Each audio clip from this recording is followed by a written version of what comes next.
ഞങ്ങൾ തൊടുപുഴ ചെന്നിട്ട് ഇലപ്പള്ളി വഴിയാണ് വാഗമണ്ണിൽ പോയത്. അപ്പോൾ റോഡ് സൈഡിലൊക്കെ കുഞ്ഞു കുഞ്ഞു വെള്ളച്ചാട്ടം കാണാം. റോഡിൻ്റെ അവസ്ഥ എന്ന് വെച്ചാൽ ഒരു വശത്ത് ഭയങ്കര കുന്നുകളാണ്. അപ്പോൾ ഒരു 5-6 നിലയുള്ള കെട്ടിടത്തിൻ്റെ പൊക്കത്തിൽ ഒക്കെയാണ് ചെടികളൊക്കെ, അത്രയും പൊക്കത്തിലാണ് ചെടിയും മരമൊക്കെ വളരണത്. പിന്നെ മറ്റേ സൈഡ് ഭയങ്കര താഴ്ചയും. വാഗമണ്ണിൽ എത്തുമ്പോൾ തന്നെ നമുക്ക് ആ ക്ലൈമറ്റിൻ്റെ ഡിഫറൻസ് ഫീൽ ചെയ്യും. ഹൈ ആൾട്ടിറ്റ്യൂഡ് പ്രദേശമായതുകൊണ്ട് നല്ല തണുപ്പും കാറ്റും ഒക്കെയാണ് എപ്പോഴും. പിന്നെ ഇവിടുത്തെ മെയിൻ കൃഷിയൊക്കെയാണ് തേയിലയും കാപ്പിയൊക്കെ. പിന്നെ ഇവിടെ മെയിൻലി വളരണ ഫ്ലവേഴ്സ് കളറ് പിങ്കും വയലറ്റും പർപ്പിളൊക്കെയാണ്.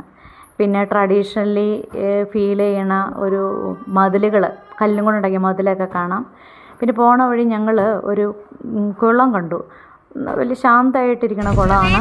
അതിനകത്ത് കുറച്ച് ആമ്പലൊക്കെ ഉണ്ട്. അപ്പോൾ 5 കെട്ടിടത്തിൻ്റെ താഴ്ച അതിനുണ്ട്. പക്ഷെ ആർക്കും അറിയില്ല. അപ്പോൾ നമുക്കറിയില്ലാത്ത കുളവും പുഴയൊക്കെ ദൂരെ നിന്ന് ആസ്വദിക്കുക.